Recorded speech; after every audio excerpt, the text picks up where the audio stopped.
Good morning. What up, Dan and Amy? We got to play a little bit more of that Tulsa weather traffic reporter who gave people who are throwing tantrums, mainly Hollywood celebrities, and I'm not sure how many live in Tulsa. But if you're gonna move to Canada, and why not Mexico, because of Trump's victory, here's the route you should take. Literally. And a little bit earlier, we had some folks make a special request. I know a lot of people said that if their candidate lost the election, they'd be moving to Canada. Not sure why, but that was some of the folks' promises out there. So let me give you the quickest and directest route to Canada from Tulsa. You'd leave out of Tulsa here. You take Highway 75 northbound.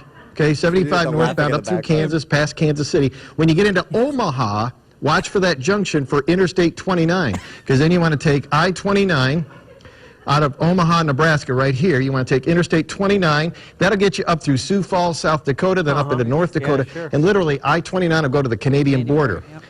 Now, they're laughing at me. Now, when you get to Canada, this is serious stuff.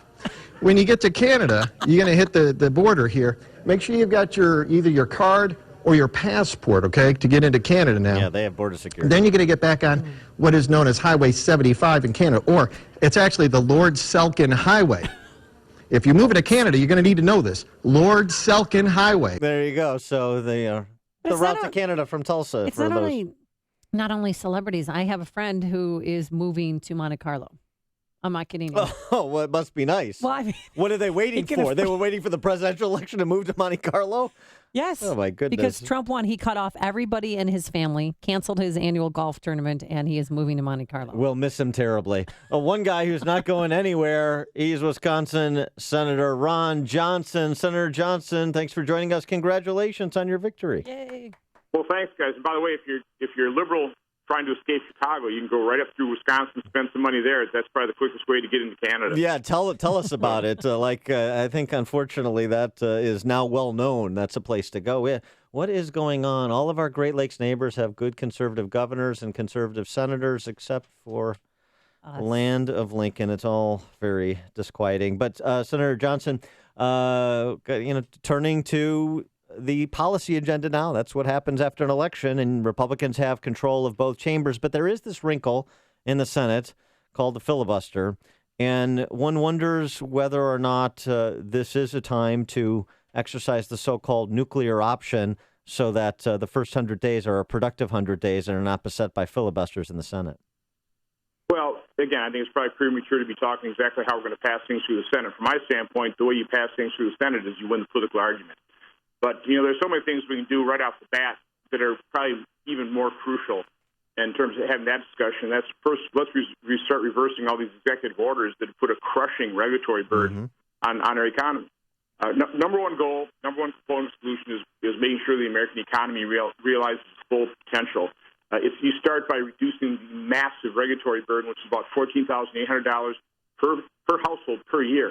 We need to reduce that. We can do that with a stroke of a pen in many cases because President Obama issued so many of these burdens by a stroke of a pen. You also have to have a competitive tax system. We obviously need to repeal Obamacare. We can do that through a budget reconciliation process. We need to appoint a judge to the Supreme Court, which will also be crucial to make sure we've got the Supreme Court that will overrule some of these court cases that are having to deal with overregulation. So from my standpoint, being a business guy, being in manufacturing, the number one thing we have to do to get our economy moving is reduce the regulatory burden.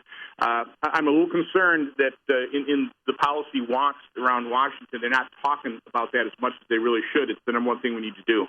Well, you mentioned Obamacare, and during Donald Trump's interview with Leslie Stahl from 60 Minutes, not only did we learn that he'll do the job for a buck, but he decided to reconsider two provisions from Obamacare, that being able to stay on your parents' insurance until you're 26, and that if you have a pre-existing health condition, you can get healthcare coverage. So do you agree with President-elect Trump on this, or should he start from scratch with Obamacare? Well, letting young adults age 26 stay on insurance policy costs virtually nothing because they're generally healthy. So that's not that big a deal. Pre-existing conditions is more complex. I think you can do that combination of high-risk pools and a guaranteed subsidy for some type of high-deductible plan. The devil will be in the details there, but listen, we all share the same goal that we want every American to have affordable and accessible care. Obamacare did not deliver on that promise, not even close. I mean, people have just been dramatically harmed by Obamacare. So, unfortunately, Obamacare has done a lot of harm, a lot of damage. Unraveling it isn't going to be quite as easy as just repeal and replace. We'll have to do this thoughtfully. There's going to be some complexities to it. But in general, I think we all share the same goal. We don't want to have people lose their insurance coverage, and we all want a strong social safety net. So people that literally can't afford insurance, there's going to be health care available to them as well. So, yeah, exactly how that's accomplished, I don't have the exact answer right now in terms of how it's going to work. But, from my standpoint in Wisconsin, we had things like high-risk pools. A few minor tweaks to that process could have pretty well covered pre-existing conditions.